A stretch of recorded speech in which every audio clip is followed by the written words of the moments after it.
Okay, I'm really bummed. My first take of this unboxing didn't record the camera shut off, so I get to unbox them again for your viewing pleasure. I bought some knives. This one from Amazon, and these two from Knife Center. And I'll go ahead and unbox them. I think I got great deals on all of them. This one is the Bestechman. My first Bestechman knife. I've not had any Bestech knives. This one is the Tardis. Pretty cool looking with the black and white G10 there. And this was a steal of a deal. I think this is a Knife Center exclusive. And they had this on sale for 71 bucks, which is unheard of for a MagnaCut steel. I mean, that is a big chunk of MagnaCut steel, cleaver style blade. I really like the way the blade lines kind of follow the handle lines, how you've got the blacked out sections and then the polished sections. And then you don't really need a black coating on MagnaCut because it's so stain resistant. But I really like this knife. Solid lockup, up and down, side to side, very little play. I was also noticing the pivot clip.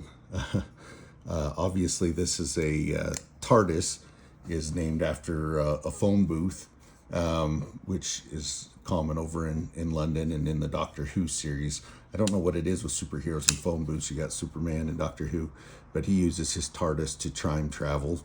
And this does kind of look futuristic, the way it's got those lines on it and how it's all square and boxy. Really like this knife. O-stop held design.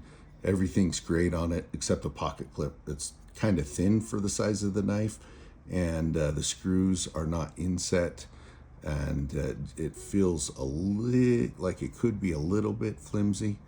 Might be good for getting in and out of the pocket, but that's something that you may want to consider or replace. But where can you find that big of a MagnaCut blade for 70 bucks? I mean, that's almost unheard of. Not sure why Knife Center was selling these so cheap. But that is a really cool knife. Also, I was showing in the video when I was opening the boxes, I was showing my Spyderco Para 2. I just put Flytanium G10 purple contoured scales on that, and it looks really sick. I'm really liking that. Kind of breathed new life into this knife. So really liking that with the compression lock. Didn't get to use it to open any knives in this video because they're already open. Anyways, this is a CJRB one. This is a knife I've been coveting for a while, and finally was able to pull the trigger on it on Christmas Day, and it just got here. Really excited about this one.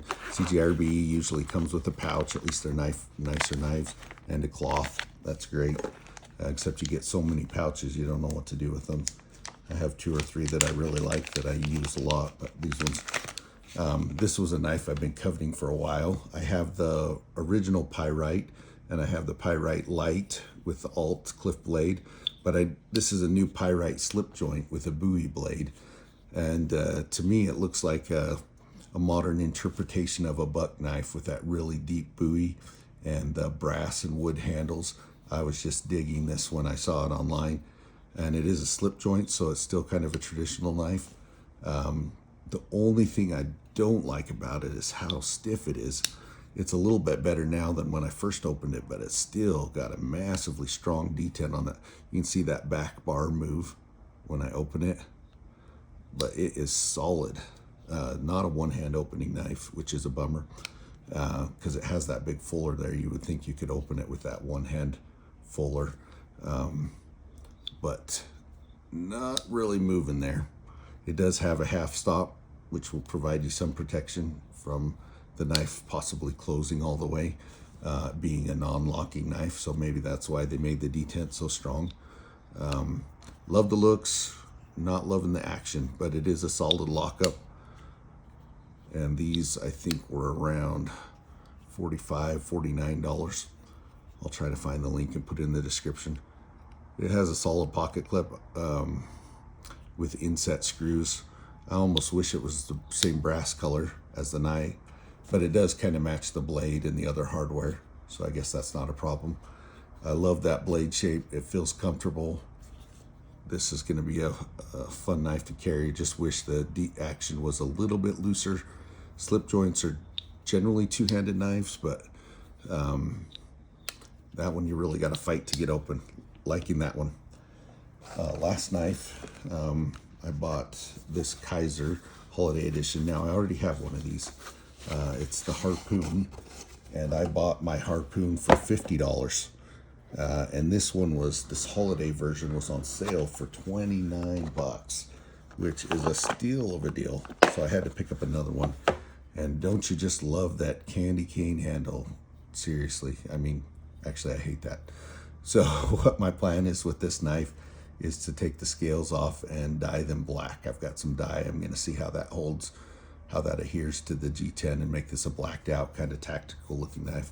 Looks like I already smudged it when I opened it earlier. But I really love that blade shape. I mean, this Harpoon style, this to me is a great pocket fixed blade, and it did come with a sheath. I like the sheath on my other one, but this one is ridiculous with giant snowflakes. I guess it's okay if you're Santa Claus, but I'm not ready to be that yet. So I'm gonna see if I can dye or paint this black also. You gotta cover up those snowflakes somehow. And then I also got an ulti clip, also off of Amazon. This is the wire ulti clip. Makes it really easy to go in and out of the pocket. So I'll remove the stock hardware and put this on. I just really love this Harpoon. Now this is not exact, besides being different colorway than the one I bought, this is different materials too. So the one I bought had micarta handles and a 3V blade, which is awesome steel, very tough. This has ABEL steel and G10 handles, both still very good materials, but for $29, this is a heck of a pocket fixed blade. And I think with a little bit of customization, I can make it look awesome.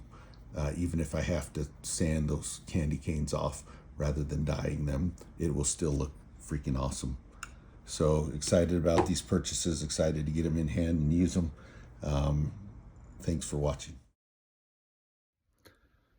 So I was at the bank the other day and I heard these two old guys talking, and the one guy was like, my wife's an angel. And the other guy was like, well, you're lucky, mine's still alive. And then this little old lady walked up and she asked him if they could help her check her balance. And he said, sure, and pushed her over.